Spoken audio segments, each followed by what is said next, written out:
Assalamualaikum warahmatullahi wabarakatuh.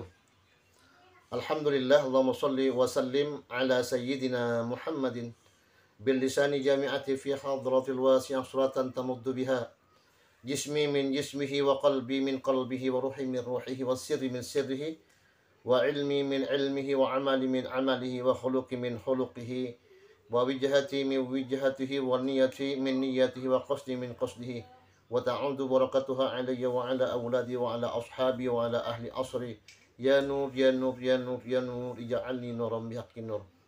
Sahabatku dimanapun kalian berada, apa kabar semuanya? Tentunya harapan saya buat kalian semua semoga dalam keadaan sehat walafiat dan segala hajat-hajatnya Allah kabulkan, dan semoga yang saat ini sedang sakit Allah sembuhkan segala penyakitnya, dan putra-putrinya Allah jadikan anak yang saleh dan yang salihah, berguna bagi nusa bangsa, negara dan agama. Amin ya rabbal alamin.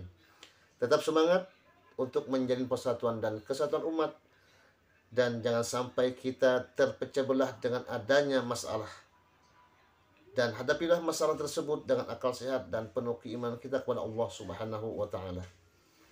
Dan video kali ini saya ingin mengajak kalian semua untuk menonton, sekaligus kita biar tahu bagaimana sih sosok seorang tokoh ulama dan juga habaib, yaitu Habib Rizik Syihab. Biar kita itu tidak mempunyai prasangka-prasangka yang kurang enak kita dengar, dan selalu seuzon sama beliau. Yuk kita tonton biar video ini bisa mengungkap ke sosok kepribadian yang sesungguhnya Habib Rizik, yang mana pengacara beliau sudah lebih tahu dan lebih detail bagaimana sosok seorang ulama yang sangat luar biasa. Selamat menonton. Abang udah berapa lama sih jadi pengacaranya Habib Rizik? Kalau ditanya berapa lamanya, setahu saya sejak awal masuk di FPI. Sejak masuk di FPI? Dulu FPI ya? Dulu FPI Front Pembela Islam dari 2012. Karena nama saya masuk di dalam kuasanya kan gitu kan. Oh, masuk sebagai pengacara gitu ya? Iya. Cuma memang waktu itu posisi saya di Front Pembela Islam itu kan wakil sekretaris umum bidang organisasi. Jadi masih belum fokus untuk penanganan masalah hukum lah seperti itu. 2012 ya. Kapan abang mulai kemudian terjun menangani perkara-perkara itu secara langsung kapan? Secara langsung, jadi setelah waktu itu 2012 sempat waktu itu ada beberapa hal karena saya fokus di bidang organisasi tadi dan juga ada organisasi lainnya, jadi saya nggak pernah pendampingan langsung gitu kan. Jadi pendampingan langsung itu kalau saya nggak salah tuh baru sekitar 2000 waktu kasus di Bandung tuh, saya lupa tuh 2000 berapa tuh, 2018 ya sekitar 17-18 lah seperti itu. Abang kan dikenal publik sebagai pengacaranya Habib Rizik. Pertama kali ketemu langsung dengan klien abang, klien ya? Kapan bang? Ya tadi waktu DPI kan. Oh langsung bertemu? Iya, karena kan waktu di FPI itu kita ada semacam sumpah lah gitu kan ya. Nah itu kan yang ini Habib langsung. Seperti itu. Tapi dulu posisinya beda kan. Maksudnya belum berinteraksi. Interaksinya antara waktu itu Habib masih imam besar ya FPI. Nah saya dulu kan anggotanya seperti itu. Jadi seperti itu. Terus sempat saya vakum dulu beberapa lama. Nah, baru sekitar 2017-2018 itu aktif lagi untuk lebih fokus ke penanganan masalah hukum di Front Pembela Islam dulu kan. Dan juga beberapa anggota Front Pembela Islam dan juga aktivis ulama lain, termasuk waktu itu Habib Rizik bin Husain bin Syihab. Ini bang, yang menariknya ini kan publik melihat sosok Habib Rizik Syihab itu kan sejak di FPI kemudian semakin mencuat juga ketokohannya pada saat aksi 212, kemudian lagi didaulat kalau tidak salah sebagai imam besar umat Islam gitu ya, sampai ada kemudian beberapa kasus-kasus hukum yang menimpa. Tapi kita sebelum saya bertanya terkait dengan kasus-kasus hukum, saya pengen tahu juga nih Bang, ini agak yang menarik, mungkin belum ada ditanyakan oleh yang lainnya. Habib Rizik itu seperti apa sih Bang? Karena yang kita lihat kan di media itu, tampilan di media, beliau sosok yang tegas, kemudian dia bisa dikatakan penyayang begitu ya kepada keluarga dan sebagainya. Tapi dari kacamata atau pandangan pengacara sendiri dari Habib Rizik ini, sosok Habib Rizik itu seperti apa Bang? Ya, jadi apa namanya, saya bisa katakan gini. Yang pertama saya bagi dua ya. Yang pertama saya bagi kepada sikap Habib Rizik sendiri, misalnya terhadap lingkungan, keluarga, dan juga masyarakat gitu kan.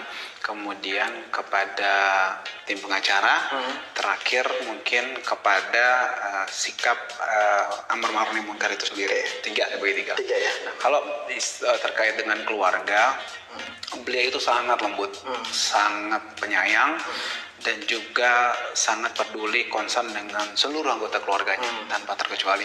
Itu luar biasa yang kita sama-sama harus jadikan hal ini sebagai panutan, karena sesuai dengan suri teladan Rasulullah SAW untuk menyayangi keluarganya. Seperti terus kemudian yang kedua, kepada serekat sejawat, kepada sesama ulama, itu luar biasa. Ada beliau, akhlak beliau. Jadi yang beliau katakan revolusi akhlak itu benar-benar luar biasa. Makanya saya kadang bingung kalau ada yang mengatakan beliau itu keras, radikal, terus kemudian tidak menghargai, itu keliru besar gitu kan. Karena saya menyaksikan sendiri dan juga mengalami, bahkan saya mau berdiskusi dengan orang-orang yang memang berlawanan dengan itu. Nah, kemudian juga ini bisa dilihat dari murid-murid beliau atau dari yang memang sering berinteraksi dengan beliau, itu kan luar biasa. Antara lain Pak Haji Munarman. Pak Haji Munarman itu saya kenal beliau lebih dulu dibanding kenal Habib Rizik. Saya tahu beliau keras dan juga luar biasa lah gitu kan, ini semangatnya gitu kan, untuk hal-hal yang memang beliau yakini itu benar gitu. Tapi sejak kenal Habib Rizik itu malah beliau ketularan lembutnya, kemudian santunnya gitu kan, kemudian juga etikanya, adabnya gitu kan lebih jauh lah seperti itu kan. Dan juga saya lihat beberapa akhlak Rasulullah SAW itu benar-benar diimplementasikan oleh Habib yang saya lihat sendiri itu baik seperti itu kan. Contoh misalnya untuk menghargai tamu, meskipun tamu itu kita lihat kita mempunyai intuisi atau dugaan untuk berniat jahat, tapi kita nggak boleh langsung menghakimi, kemudian bersikap tidak baik, enggak gitu. Jadi memang ini luar biasa gitu kan. Dan juga adab terhadap tamu itu benar-benar dijaga, menghargai, terus kemudian menghormati tamu, memuliakannya. Dengan tetangga juga begitu. Ketika ada, saya kasih contoh, ketika Mbak Habib banyak tamu nih, itu Habib wanti-wanti betul supaya tidak mengganggu tetangga.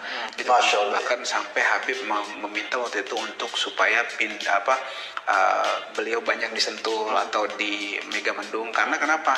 Supaya tidak mengganggu warga di situ kan, kemungkinan padat. Itu kan menurut saya sampai dipikirkan ini luar biasa gitu kan. Artinya adab akhlaknya luar biasa kepada keluarga, lingkungan, warga, kemudian murid juga gitu kan. Jadi saya belum pernah lihat orang yang berinteraksi dengan Habib Rizik kemudian kecewa gitu, seperti itu kan. Kalau dikecewakan Habib Rizik sering gitu, saya gitu kan, dikhianati gitu kan. Nah itu luar banyak gitu ya. Setahu saya sih banyak. Dan jadi hal-hal itu tuh menurut saya harus diketahui betul gitu kan. Karena orang yang nggak kenal tuh setelahnya tahu, kenal berapa kali, oh seperti ini Habib tuh gitu kan. Karena saya yakin ya itu tadi, nggak kenal tentang sayang. Kemudian kepada pengacara yang kedua, kepada pengacara, kita ini kan sebenarnya masih muda-muda, masih banyak cari pengalaman seperti itu kan, dan juga memang haus untuk ilmu seperti itu kan. Maksud saya gini loh, dari segi senioritas dan pengalaman di tangan itu jauh banyak yang lebih senior daripada kita gitu. Tapi beliau itu memposisikannya itu sama gitu loh. Jadi beliau kadang saya jadi minder sendiri gitu. Beliau pernah mengatakan gini, saya tolong diingatkan, dikasih tahu. Nah saya bilang, ini guru saya, masa saya ingetin guru saya sendiri kan gitu kan. Jadi apa namanya, saya nggak nyangka gitu loh. Beliau juga tidak menganggap, beliau itu luar biasa, ilmunya luar biasa. Kalau mau tahu ilmunya antara lain baca Wawasan Kebangsaan karya Habib Rizik Syihab. Itu. Nah, demikianlah sahabat-sahabatku semua. Bagaimana menurut kalian bahwasanya Habib Rizik Syihab sangat-sangat luar biasa. Dan jika kalian suka dengan video ini, maka di like, comment, and subscribe. Dan kalau ingin tahu lebih lanjut video ini, kalian klik saja di Hello Pengacara ya, di channel YouTube Hello Pengacara. Oke, dan saya akhiri. Wassalamualaikum warahmatullahi wabarakatuh. Sampai jumpa.